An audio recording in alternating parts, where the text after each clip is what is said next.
Una actualización, por la manera que esa cosa se rebota, se me está curando este corazón. Ella es una actualización, como la del iPhone. No nii, mis teed? Kus me homme lähme? Kuhu kohta? 24 hours later. Tšau! Kell on juba ilus varahommik, kell on 10 ja täna me lähme eestlaste lemmikusse Hispaaniasse, Alicantesse. loodame, et jõuame lennu. Kell oli keeramata, et ei olnud nii kiire. Aga täna me lähme siis Hispaaniasse, kes veel aru ei saanud, Alicantesse. Mina olen täielikult valmis ja meil on plaanis käia läbi erinevad huvitavad vaatamisväärsused, siis vaadata kinnisvara ja ilmselt päikest ka võtta selleks, et siin Eestis seda ei ole. Seal on päris soe ja kuna mul hakkas eile selg valutama, siis on, ma arvan, hea aeg minna. Kuule, aga tead, mis teeks või? Äkki teed siin samas ühe Hispaania ilmaprognoosi nagu teles? Tere õhtust! Homme on siis Hispaanias sooja 20 kraadi nagu näha. Teisipäeval ootab meid ees siis 35 kraadi ja kolmapäeval liiguvad siis soojad Aafrika pilved juba meie Hispaania kohale ja tuleb kuni 28 kraadi.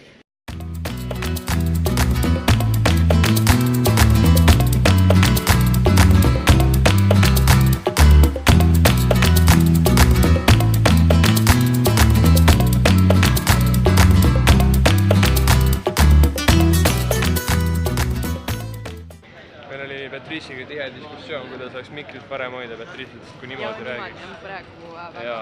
Aga Kristjan ja Teet ei tee niimoodi. No nad hakkavad ka järgmisest vlogist tegema niimoodi ja... Aga kui me tahame samal ajal rääkida. Ühesõnaga, räägi. Me jõudsime nüüd Londonisse ühte lennujaama. Selle nimi on Stansted. Meil on siit vaja saada teise lennujaamast ja meil läheb 8:30 sealt lend. Ehk siis me vaatasime rongide hindasid ja takso hindasid. Ja avastasime siis seda, et taksoga tuleb soodsamalt 19 kohalikku. Põhimõtteliselt terve päev sõidame Hispaaniasse. Sellepärast, et meil tühistati üks lend ära. Tahad rääkida sellest, mina ei taha. Ma võin pärast sellest rääkida. Patrice võib pärast sellest rääkida. Siis kui me maha istume. Olgu. Siinkohal lõpetame reporteri otse ette. Miks sa hoiad seda käes? See on lahe, see on hoppe noorte võrra. Jõudsime taksoga nüüd teise lennujaama siin Inglismaal ja ütleme sööma. Taksosõit kestis umbes tund aega. Tüüpi tahtnud kliimat esialgu tööle panna. Me olime pool tundi sõitnud, siis mõtlesin, et võiks kliima ka tööle panna. Ja Patrice on praegu Zoomi tunnis. Õpib. Tubli mudilane. Tere tütarlaps, mis teete? Tuumis ajal. No nii, me jõudsime nüüd meie õigesse lennujaama kohale. Oleme siin mingis söögikohas, sõime hästi kallist sasid burgerit. Ma võtsin hea kahekordse juustuburgeri koos friikartulitega ja törts salatit oli ka kõrval. Küsisin, et is it juicy? Juicy, kurat. Ma ei tea, no pidi mingit kastet vahele panema, sellist kastet. Mis oli tegelikult päris hea. Palju burgerit siis? 17. Naelad ise. Mina sõin tomatisuppi ja võtsin friikad juurde. Tomatisupp oli 8 naela ja friikad olid 4. Aga üks asi, mis on hea, on see, et õlu on põhimõtteliselt sama kallis kui vesi. Mõistlik on õlut võtta. Sõitsime taksoga. Taksos oli hästi palav. Mingi 100 kraadi. Üritasime aknad kogu aeg niimoodi demonstreerivalt lahti teha, et ta saaks aru, et võiks nagu konditsioneeri sisse panna. Aega võttis, aga asja sai, tüüp sai lõpuks aru, pani 16 kraadi peale, nii et lõpuks oli päris okei. Ja ma sain just teada, et meie tänane ööbimine on kuskil Rekka parklas. Ma mõtlesin, et ma olen õhtul vanalinna jalutama, võtan väikse veini. Tegelikult sellepärast meil on siuke ööbimine üldse, et check-in'i saab teha kuni kella 11 õhtul. Jah, Airbnb-des nagu korterites, mis me tegelikult tahtsime kohe võtta. Aga kirjutasin ka, et kuule, me jõuame veits mingi hiljem, et kas on okei, ütlesid kohe ei saa. kuigi nagu tegelikult on need online check-in'id, kus inimene ei pea kohale tulema, ma ei tea, miks siis koodiga saad ukse lahti või saad sealt boksist lihtsalt võtma või uks lahti? aga me saime hotelli mingi 46 eurot. nii, kõigest mingi 6 tundi hiljem me oleme ikka lennujaamas ja ikka elu sees ootame. sükst lendu enam nagu, nii kaua passi. ja nüüd ma läksin vaatama seda tablood ja siis seal oli kirjas, et estimated 21.30 ehk siis meil lükati tund aega veel edasi lendu. kõige pullim on see, et meil see rendiauto rentija kirjutas, et kuule, et ma jätan teile auto, et teil lend lükati edasi, veel mis mõttes lükati edasi, siis vaatame korra kõrvale tabloole. Ossa raisk lükati, jumala. Või noh. Hästi. Nüüd me lähme meie järgmisele tiirule siin lennujaamas. Meil on juba kõik kohad läbi käidud. Vaatame äkki on vahepeal mingi uus pood tulnud juurde. Mis kõige hullem, pole internetti ka ja ma tunnen, et see tunne, et pole internetti on sama hea kui nagu mingi narkosõltuvus, lihtsalt tunned käed lähevad higiseks, pea hakkab valutama. Patrice'il olid esimesed nähud juba mitu tundi tagasi. ja need olid juba mingi hommikul mul. Nüüd me oleme uuel tiirul. Mõtleme, et siin poes on juba käidud. Siis ma otsisin ühte kindlat käekella, sest mul meeldib lennujaamades käekellasid osta ja siin ei ole seda käekella ka. ma näitan meigi brände, mis siin poes on. Davai. Alicante reisiblogis saate te meilt rohkem küll lennujaama tutvustusklippe, aga see on parem kui mitte midagi. Ühesõnaga, nüüd see on mõttetu siin, see on Eestis ka olemas, aga siin on kohe juures on siuke bränd nagu N7, ühesõnaga. Väga põnev on ju Silver põnev. Jaa. Siis need on ka Eestis on ju olemas. Aga siin on näiteks siuksed tooted, mida Eestis ei ole. On küll vist tegelikult. Babyliin, see on olemas. Siis siin on Elfi bränd. Seda Eestis ei ole, see on üliäge. Lidl pluss. Päris äge. See on päris odav, 4,99. Need ei ole eurod. Õigus ja kogu aeg. Äkki küll. No ikkagi odav. Wow. Kohalik kell on siis 20:43. Ilmastiku tõttu lükati me lendu veel edasi 2 tundi. Siin just ühe õlle endale 0,33 7 eurot.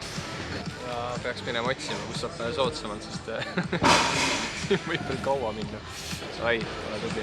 Mis sa teed, Patrice? Otsin veini istandigi. Oled leidnud midagi või? Jah.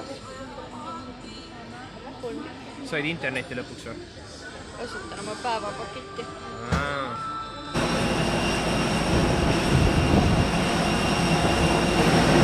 Lõpuks peale pikka ootamist on kätte jõudnud aeg, kus saab minna lennuki peale. Patrice minust natuke maha, sellepärast, et ma arvasin, mu suur kott võetakse ära. Nii et ma põgenesin kähku enne siia sisse. Aga kõik läheb hästi. Patrice, millised on emotsioonid? Hea. Tere hommikust, tere hommikust, tere Mai, tere Kai.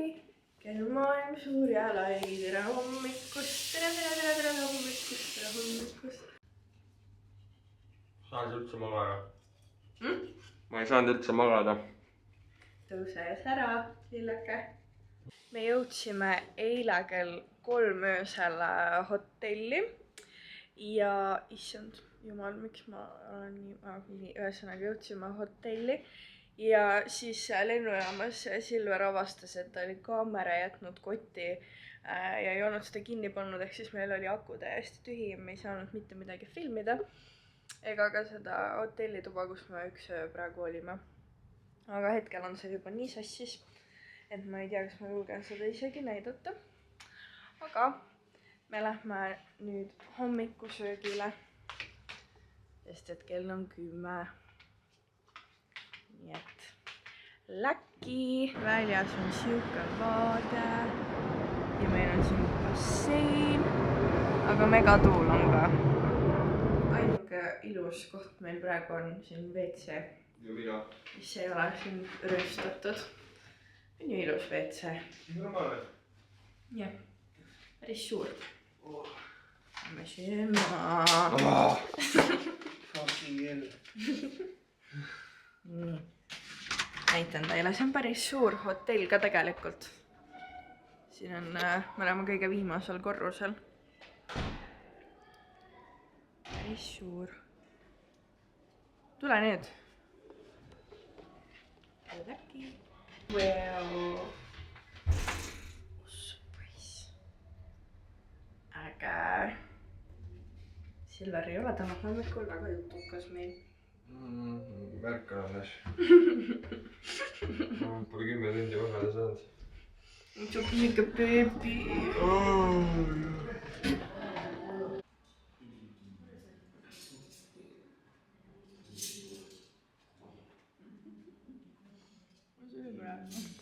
Tore on muidugi see, et igal pool või mina pean triissikotti kandma. Kuigi ma ütlesin talle, et iga kaamel peab võtma nii palju asju kaasa, kui ise kanda jõuab. Aga samas on nagu hea, et sul on kõik vajalikud asjad kaasas. Patrice'il on isegi sellised asjad kaasas, mida sa arvad, et sul vaja ei lähe. Mingid täitsa X-kreemid ja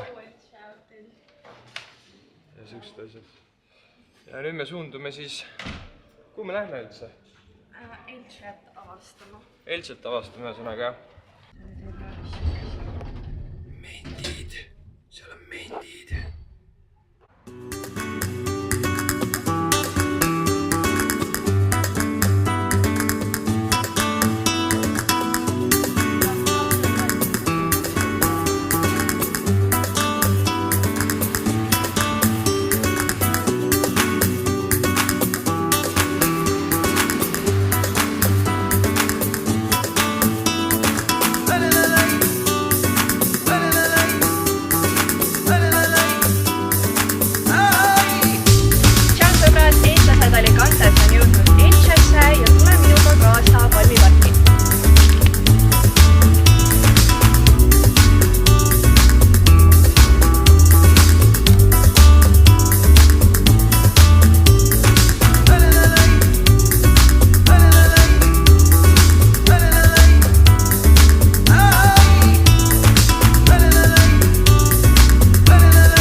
Tšau sõbrad, eestlased oli kantsed, võtab diskaatlusest Santa Maria lossi.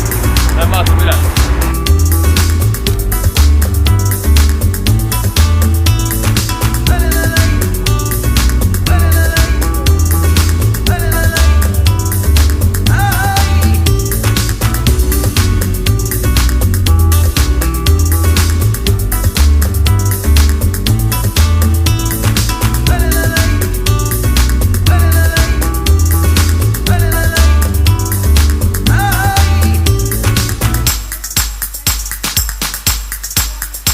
See on siis engineeringut saab siin õppida ja siin kampus ümber saab joosta ka ja kokku on siis 5 kilomeetrit, mis on siin ümber saab tiiru teha. Päris huvitav, muidugi infot tuleb nii räigelt peale, et üks ajupoolkiri hakkab vaikselt läbi kärssama selleks, et hispaanlased on hästi jutuga. Aga 10 000 inimest õpib siin umbes pluss-miinus, ütles täpselt ei tea. Ja iga aasta tuleb 3000 siis juurde. Jõhker, vaatame edasi.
ja mis on veel ülihuvitav siin võrreldes Eestiga, et siin on 1000 euri aasta, aga riik maksab pool sellest ära ja sa saad veel taodelda seda, et riik maksaks kõik ära ja ta võib ka maksta veel sinu nagu ööbimise siin ära, et siin on jah, et siin oli see õpilashoone, kus sai vist ööbida. Jah, et Eesti võtta õppust.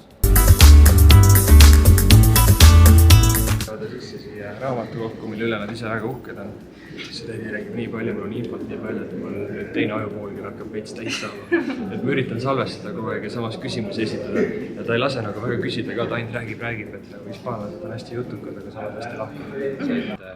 Esimene aasta antakse sulle kaasa üks õpilane, kes näitab sulle, kuhu klassi sa pead minema, kus sul tund on, kõik asjad nagu, kui on kontaktisik põhimõtteliselt. Et päris kõva. Eestis midagi, ma siiamaani küsin aga... Vaata, kus see sotsiaalmeedia tegelikult näeb nagu asju välja. Mille pärast siis see hoone hästi oluline on, kus me just olime, kus oli siis raamatukogu ja klassid, on ka sellepärast, et nad lõpetavad siin ja siin antakse neile üle siis tunnistused ja tänukirjad ja nii edasi. Et seal pool on selline suurem aula ka, aga sinna me täna paraku sisse ei pääse.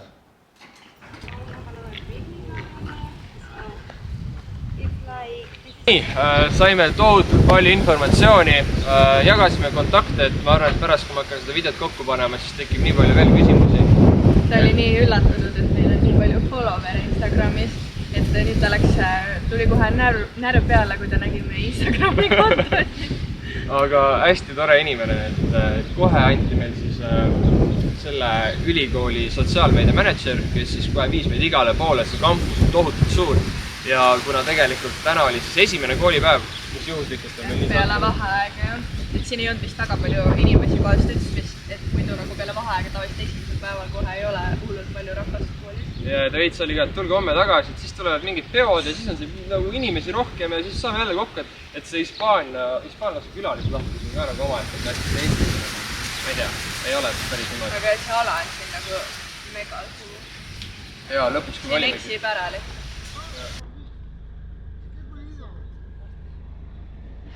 Teist pool.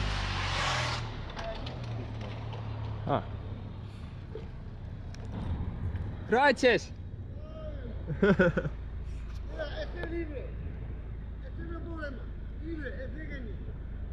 Oh! Ciao! Bye bye! Thank you! Parkimiskoha leidmisega on siin kandis päris palju raskuseid, vahepeal tuleb mitu tiiru teha samas tänavas ja vaadata niimoodi, et äkki mõni inimene hakkab enda auto juurest ära minema, et kähku koht endale võtta. Et midagi väga lihtsalt see ei ole.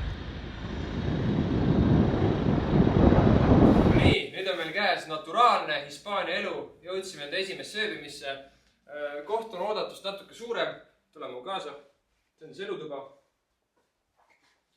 Siin on meil konverentsilaud. Üle edasi. Ja mis on Hispaania puhul väga huvitav, vaata, milline pikk koridor on. Siin on kemps.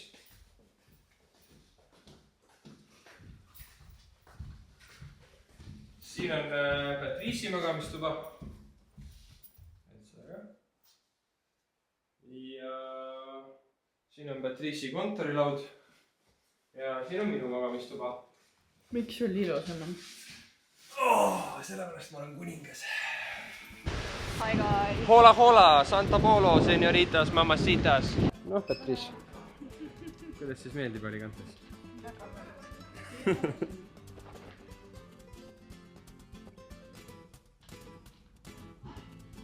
Mõtlesin, võtan ette üksinda ja sõitluse. Patrice, sind on 2.